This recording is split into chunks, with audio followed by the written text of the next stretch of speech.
성경을 하나님의 말씀으로 믿지 못하는 사람들은 성경을 이스라엘의 역사책이다 그렇게 일반적으로들 말합니다. 왜 그러냐면 성경은 하나님의 백성이 이스라엘 사람들에 대해서 기록했고 하나님의 땅인 적과 꿀이 흐르는 가나안 땅에 대해서 기록을 했기 때문입니다. 그런데 하나님의 백성인 이스라엘이나 또는 하나님의 땅인 가나안만 기록한 게 아니죠. 성경에는 이방 사람들이나 이방 땅에 대해서도 기록을 하고 있습니다. 이렇게 이방 사람들이나 이방 땅에 대해서 기록하고 있는 것은 특별한 하나님의 강조법이다. 오늘 우리가 상고하는 헤롯도 이방 사람이죠. 그럼에도 불구하고 유대 사람들을 다스리는 유대인의 왕입니다. 그 까탈스러운 유대인의 왕이에요. 이것이 이방인으로서 얼마나 이 보통 강조법이 아닌 것입니다. 흔히 우리가 헤롯을 악하게만 보시지만은 헤롯은 대단한 능력자요 통치가입니다. 헤롯은 유대 사람들을 다스리는 사람인데도 유대인도 아니에요. 이방 사람이 그렇게 된 것입니다. 로마 황제 가이사가 이 사람을 특별히 좋게 봐서 직접 왕으로 임명한 사람입니다. 보통 능력자가 아니겠죠. 아니 보통 사람을 이방 나라의 왕으로 임명을 한단 말입니까? 그러니까 헤롯 대왕은 보통 특출난 인물이 아니라는 사실을 여러분 아셔야 돼요. 특히 헤롯 대왕은 지중해 연안에 어마어마한 항구 도시를 만들었습니다. 그리고 자기를 직접 임명한 가이사랴의 이름을 따서 그 도시의 이름이 명명한 적이 있습니다. 이런 점들을 보시면은 헤롯 왕이 얼마나 뛰어난 사람인지, 그야말로 뭐 천인공노할 그런 악당이 아니고 우리가 늘 이 세상에서 능력자로 추앙할 수 있는 그런 대표적인 인물이 헤롯이다. 그렇게 보시면 맞는 거예요. 그런데 어쨌든 성경에서 헤롯에 대해서는 부정적인데 이 부정적인 사람에 대해서 뭐하러 오늘 이렇게 6절에 걸쳐서 이 사람 얘기를 자세하게 기록했냐 하는 것입니다. 성경에는 그늘진 곳에서 배울 게 더 많아요. 그늘진 곳에서 하나님께서 말씀하시려는 것이 더 많습니다. 이 헤롯이라고 하는 부정적인 요소를 가지고 하나님은 신학을 정립하려는 것이고 더군다나 오늘 본문에서는 헤롯이 죽어요. 그러니까 헤롯의 신학에 대한 총괄이다. 이런 점에서 오늘 본문은 대단히 중요한 지점이 됩니다. 헤롯이 베드로가 도망쳤기 때문에 그 지키던 파수꾼을 죽이라고 명했다라는 구절로 시작을 했는데 이 부분에 대해서 여러 주석들은 헤롯의 잔인성을 나타낸 것이다.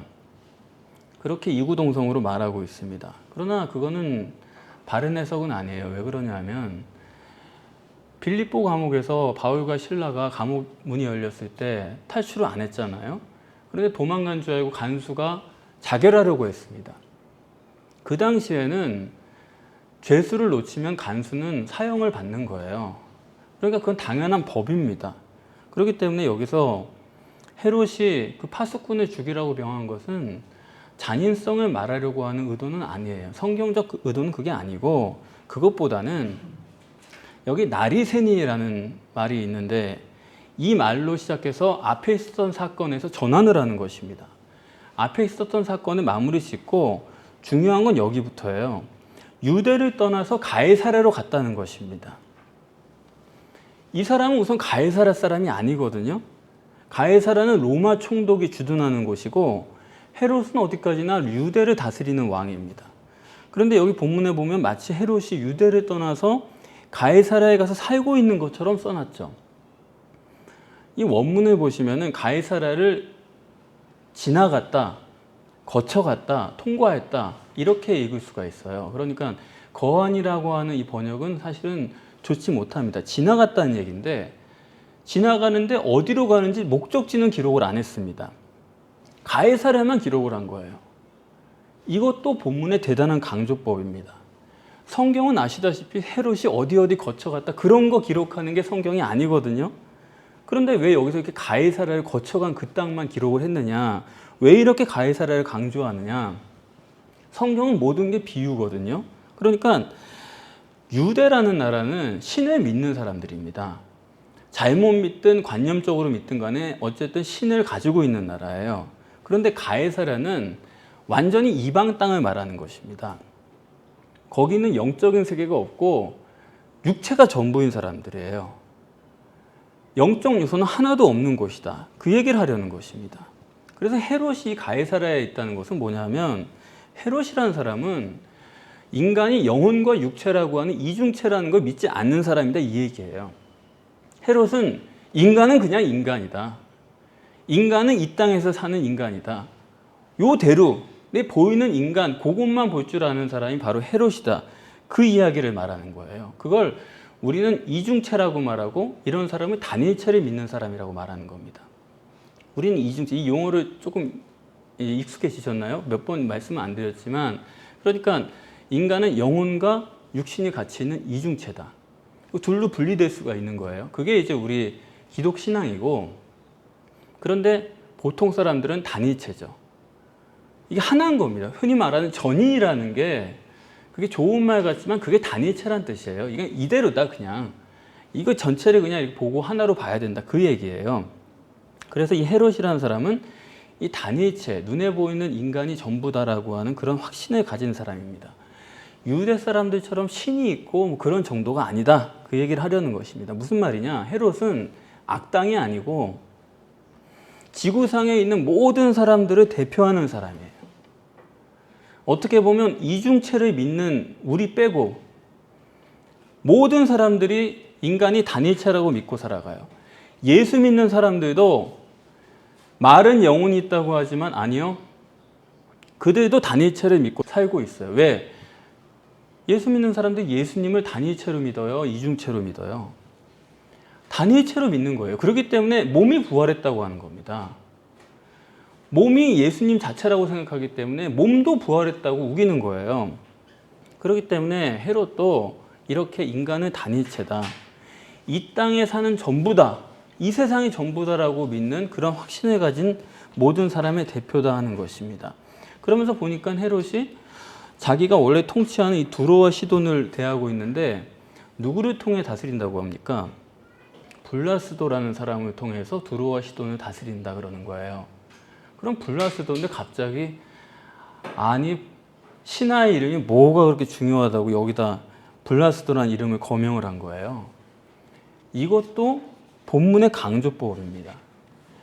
헤롯의 신하라는 말은 뭐냐면 헤롯이 보통 신임하는 사람이 아니다 그 얘기예요.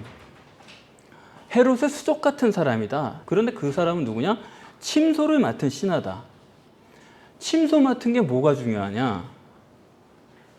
헤롯은요 육체가 절대의 사람이다 그 얘기를 하는 것입니다. 구약에서 술 맡은 관원, 떡 맡은 관원 얼마나 중요한 사람들입니까? 그런데 그런 관원 중에서도 가장 신임하는 관원은 침소 맡은 관원인 것입니다. 왜냐하면 자다가 죽일 수가 있기 때문에. 역사적으로 음식에 독약을 넣어가지고 왕을 살해한 경우가 얼마나 많습니까? 그렇기 때문에 떡 맡은 관원이든 술 맡은 관원이든 왕이 보통 신임하는 사람이 아니면 그 자리에 갈 수가 없어요. 그렇기 때문에 요셉이 만난 사람들도 그것 때문에 거기 끌려온 것 아닙니까? 의심을 사가지고. 그런데 그 중에서도 가장 왕이 신임하는 사람은 역시 침소 맡은 사람이다. 구약에도 잠자다가 죽이는 경우가 몇 번 나오거든요. 그만큼 블라스도라는 사람은 뭐냐? 헤롯은 육체가 절대다. 죽지 않기 위해서 가까이 두는 신하다. 그 얘기입니다. 그래서 헤롯이 육체가 절대라고 한다면은 육체가 절대인 사람은 또 뭐가 절대예요? 물질이 절대예요. 단일체인 사람은 절대가 물질입니다. 그렇게 돼 있어요. 이게 전부니까요. 눈에 보이는 이게 전부이기 때문에 여기서 물질보다 중요한 게 어디 있습니까? 두로와 시돈 사람의 문제라는 것도 여기 양식으로 그랬죠. 떡과 물질이 절대다 이겁니다. 왕국에서 나는 양식 때문에. 왜냐하면 안 먹으면 죽으니까요. 무슨 얘기냐면 블라스도라는 사람은 헤롯과 가장 친한 사람이고 그 사람과 교섭하기 위해서 뇌물을 준 거죠 뭐. 이것도 물질이 절대란 얘기예요. 단일체고 이런 사람은 모든 가치관이 결국 물질입니다. 공산주의자들이 그 유물사관이라는 게 결국 뭐예요? 다 물질이라는 얘기죠. 그래서 공산주의자들, 북한 사회에 있던 사람들 여러분들 얘기해 보시면은 단어를 같이 쓴다고 해서 그 사람들이 나랑 똑같은 생각을 한다고 생각하시면 전혀 곤란해요. 말은 똑같이 하는데 그 생각은 전혀 다릅니다. 그래서 햇볕 정책 같은 것도 우리는 햇볕 정책 하면은 뭐 마음이 바뀌겠지. 아니요. 뭐라 그러냐면 그 사람들은 저들이 우리 전략에 넘어왔다 이래요. 마음 바꾸는 거 없고 돈 주면은 그냥 그거 가지고 끝나버리는 것입니다. 물질만 오가면 끝나는 거예요. 우리도 그렇지 않습니까? 우리도 물질 만능이에요. 청문회 같은 거 보면은 전부 다가 물질 문제 아닙니까? 장관 후보자 부인이 무슨 도자기를 밀수하질 않나. 아니 그 위치에 있는 사람이 어떻게 도자기를 밀수해 갖고 들어와요? 그건 뭐냐 하면 그 사람들의 가치관의 절대는 물질이다 이거예요. 물질을 위해서라면 다른 게 다 두 번째가 되는 것입니다. 그래서 본문에 인간이 육체가 다라고 한다면은 결국 물질이 전부일 수밖에 없어요. 그게 절대입니다. 그러면서 이 헤롯이 죽는 모습을 보니까 물질이 절대인 사람이 죽을 때 충이 먹어서 죽었다 그랬어요. 그런데 이거 원문으로 보시면요. 충이 먹어서 죽은 게 아니고 이게 원인이 아니고 원문에는 죽고 나니까 충이 먹었다 이렇게 돼 있어요. 이 순서가 이게 조금 번역이 잘못됐는데 다시 말하면 육이 절대인 사람이 혼이 빠져나오고 나니까 그것은 벌레의 식사감이다. 아무것도 아니다라는 거죠. 그래서 오늘 본문에서 정립하시려는 것은 절대적인 건 뭐냐? 이중체지 절대로 단일체가 아니다 이 얘기입니다. 그 말씀을 하려는 거예요. 저도 제 가치관 중에 이게 뭐 성경에서 나온 건 아니지만 원래 성경이랑 일맥상통하는 게 가끔 저도 몸이 힘들고 뭐 하기가 좀 싫을 때가 있어요. 집에서 뭐 청소 같은 거 하기 싫을 때 그럴 때 꼭 제 마음속에 되새기는 말이 뭐냐면 죽으면 썩어질 몸 아껴서 뭐 하겠냐 그래요. 그러고 나면 조금 힘이 솟습니다. 이거 뭐 내가 뭐 하면서 예를 써요. 육절대인 헤롯으로 정립해 주시는 것은 인간은 육체가 우선인 이중체지 육체가 전부인 단일체는 아니다. 이 말씀 이해가 되시겠어요? 육체가 우리가 우선일지언정 우리는 이중이에요. 절대로 육체가 전부인 단일한 존재는 아니다 이겁니다. 그러면서 두 번째를 보니까 육절대인 헤롯이 두로와 시돈을 대단히 노여워하는 것으로 나와 있어요. 그런데 왜 노여워하는지 이유는 여기 없어요. 두로와 시돈이 남의 땅도 아니고 헤롯의 다스리던 통치 관할에 있거든요. 그럼 내 백성인데 뭐 그렇게 미워할 게 뭐가 있나 싶은데 노여워한다는 거예요. 이유는 안 써 있습니다. 그러나 이건 보나마나죠. 지방색 때문에 그런 거예요. 확실히 유대 사람들과 두로 시돈 사람들은 다른 지역이거든요. 그래서 편입해서 그가 다스리고는 있지만은 지방색이 다릅니다. 전라도, 경상도 이런 식으로 편견과 편애가 있는 거예요. 그래서 여러분들도 혹시 지방색 때문에 가치관이 결정이 되신다 그러면은 그건 아주 좀 곤란해요. 그렇게 되면은 지방색이란 거는 전혀 상관이 없어야 됩니다. 그게 뭐냐면 물론 자기가 어떤 겪은 일이 있어가지고 그런 뭐 어떤 데이터베이스가 있어가지고 그런 식으로 생각하는 거는 그건 이해가 되지만은 그런 거 없이 그냥 지방색으로 한다는 건 그 사람은 감정 주도적이란 얘기예요. 애기다 이거예요. 애기다. 이성이 주도하지 않는 사람이다 이겁니다. 동물적 인간이다 그거예요. 감정적으로 편애를 하는 겁니다. 옳고 그른 게 없어요. 내가 싫으면 그만이지. 그래서 헤롯으로 말하고자 하는 것은 육체가 절대인 사람은요. 아무리 이성적인 체해도 결국에는 감정 주도적일 수밖에 없다. 육체 절대인 사람은 결국에는 이성 주도적이 못 된다는 것입니다. 그래서 이렇게 헤롯에게 미움을 받는 와중에 두로와 시돈 사람들이 블라스도를 통해서 화목을 이룬 거예요. 그 화목은 어떤 거냐? 두로와 시돈 사람들은 갈릴리에서 나는 양식을 필요로 하기 때문에 헤롯과 화목을 이루고자 하는 거죠. 그래서 이 화목이라는 것은 이기주의적이고 이건 거래입니다. 이거는 절대로 화목은 아니에요. 그런데 이거를 헤롯과 두로와 시돈 사람들만의 얘기다 그렇게 해석하시면 안 돼요. 단일체를 가진 사람들은 다 이런 식이에요. 여러분들도 한번 생각을 해보세요. 여러분 부부 간에 또는 부모 자식 간에 그게 거래인지 화목인지 이거 여러분들이 잘 생각을 해보세요. 심각하게 생각을 해보세요. 그래서 제가 자주 드리는 말씀이 애들한테 선물 자꾸 사주지 마라. 애들한테 자꾸 선물을 사주면 아버지와 아이의 관계가 그게 거래 관계가 될 가능성이 많아요. 사랑이 자라지 못합니다. 부모도 마찬가지예요. 부모 유산이 얼마냐 이걸 생각하기 시작하면은 그때부터 거래가 되는 것입니다. 그렇지 않습니까? 그러니까 이 물질이 개입되는 사람, 이게 육이 절대인 사람들은요, 화목이란 것도 없어요. 그게 다 거래인 것입니다.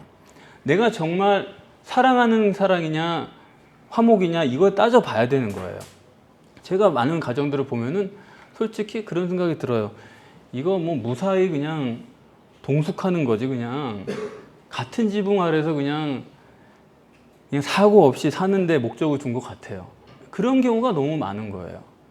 자녀들도 내가 크기만 해봐라, 내가 이 집을 나가고 만다. 지금은 내가 할 수 없이 용돈을 받아 쓰고 있지만 내가 이런 서름을 내가 겪지 않으리라. 얼마나 많아요. 그리고 부부간에도 존속살인이 많이 일어나는 것도, 부부간에도 수지타산이 안 맞으면은 없애버리고 싶은 거예요. 그런 마음을 갖고 사는 사람이 얼마나 많습니까?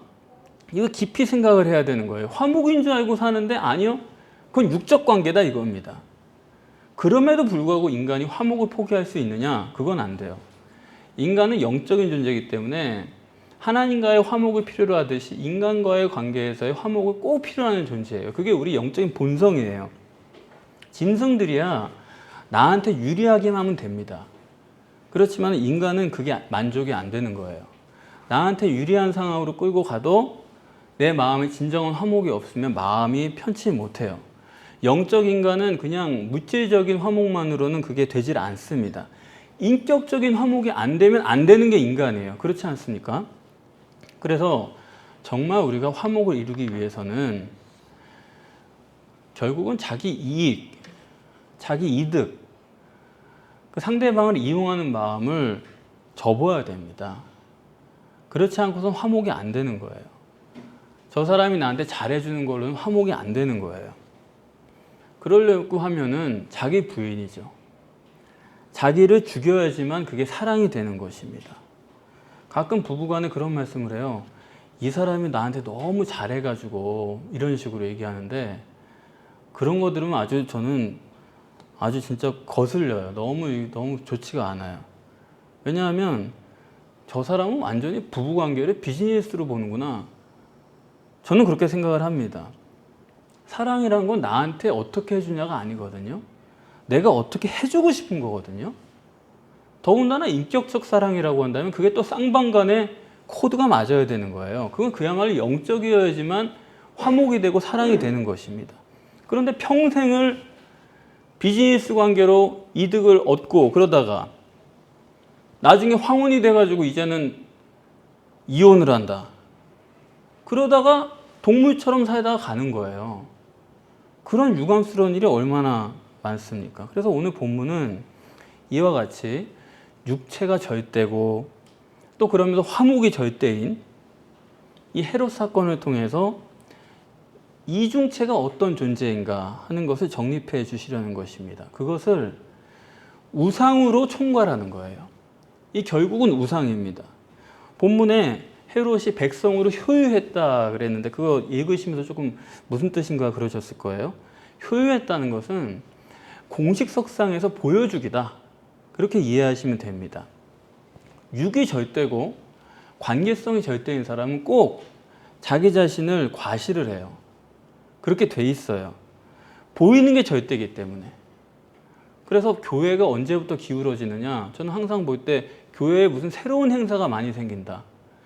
뭐 대내외적인 홍보하는 행사가 있다. 그러면 이 교회가 뭔가 기울어 가고 있구나. 그렇게 판단을 해요. 동물들은 보이는 게 절대거든요. 동물들은 크면 그냥 그게 다 되는 겁니다. 사자가 코끼리한테 덤벼요? 못 덤벼요? 못 덤비는 거예요. 아기 코끼리가 따로 떨어져 나올 때까지 호시탐탐 노리는 겁니다. 동물도 큰 게 절대예요. 동물이 아름다운 걸 알아요? 몰라요? 식물도 알아요. 식물도 왜 꽃이 펴요? 꽃이 아름답고 그 아름다운 냄새를 해가지고 벌을 유혹하는 겁니다. 그러니까 식물도 알아요.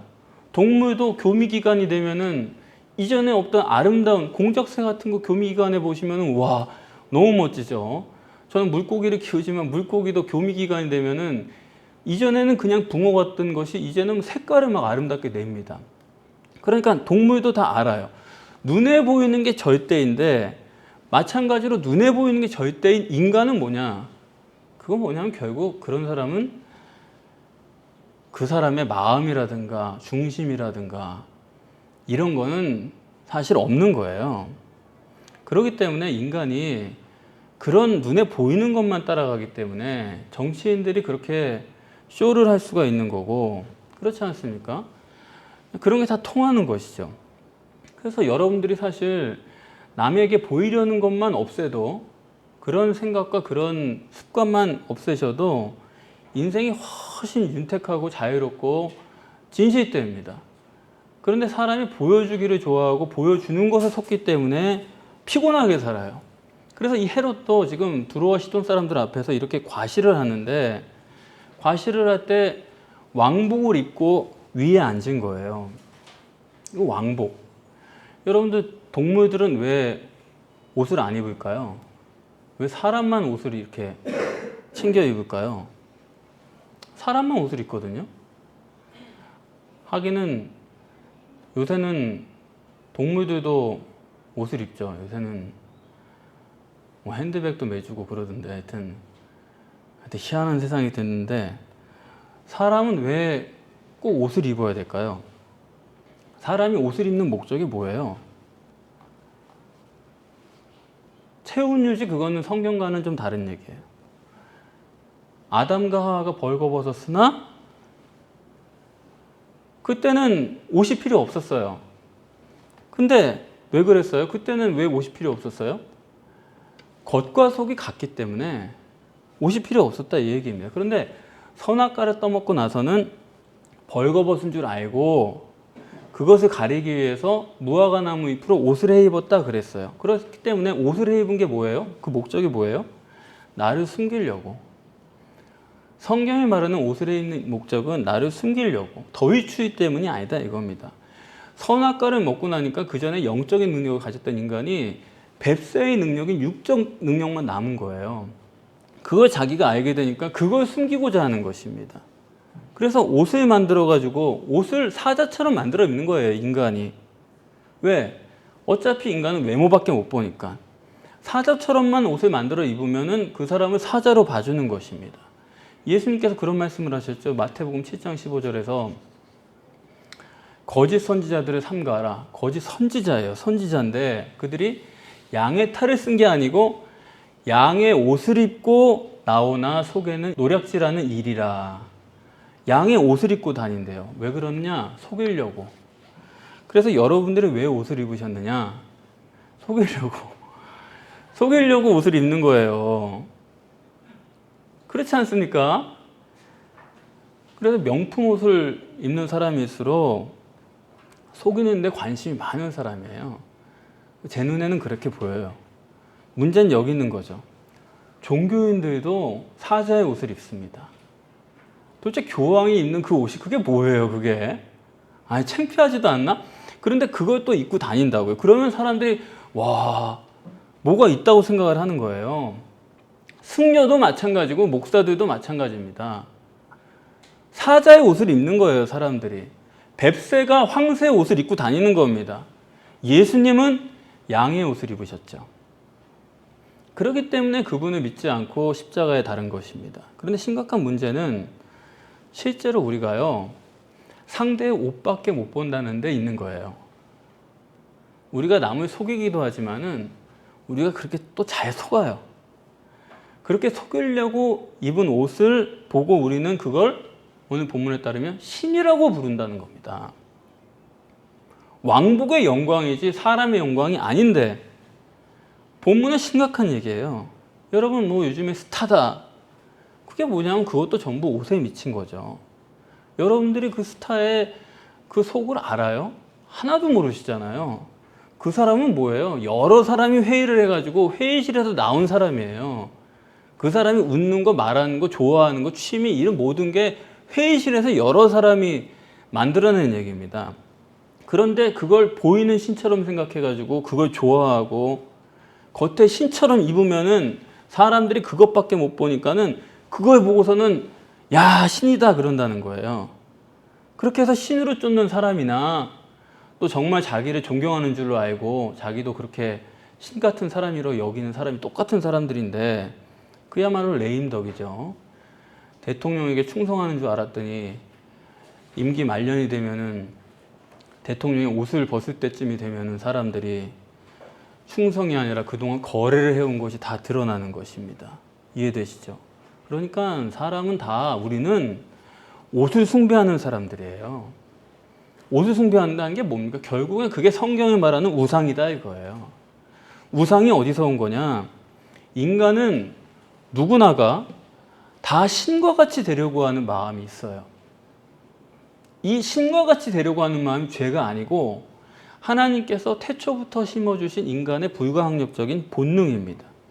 누구나가 다 신과 같이 되려고 하는 욕구를 가지고 있어요. 부자 되고 성공하고 큰 자 되고 다 마찬가지입니다.